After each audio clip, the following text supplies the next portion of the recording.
Gjitha vajzat që e përdorin pjastrën rregullisht, kjo është seria e dytë ku ju tregoj se si pjastroj flokët ndër vite edhe i kam gjithmonë të gjatë edhe të shëndetshëm. Nëse nuk e keni parë serinë e parë, ju ftoj që ta shihni sepse aty kam treguar se si e përgatis flokun për të arritur në procesin që jemi tani. Duhet një kryer i tillë, një të krehur për siguri. Ja ku e kam kryerin këtu. E shoqërojmë gjatë gjithë kohës pa kapur veshin, me kujdes. Shoh shumë vajza që e çojnë deri në gjys ose e bëjnë kështu shpejt e shpejt, me nxitim.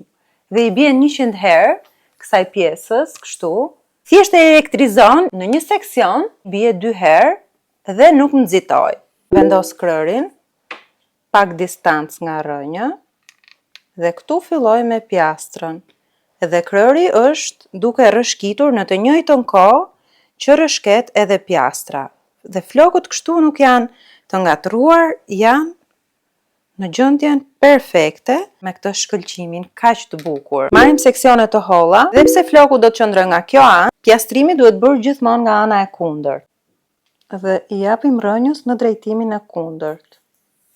Shiko se qa volumi merr, sa për pjesën e majave, asnjëherë mos e pjastroni baluken veç, nëse doni ta bëni drejt, gjithmonë kryerin, por pa prekur rrënjën këtë herë.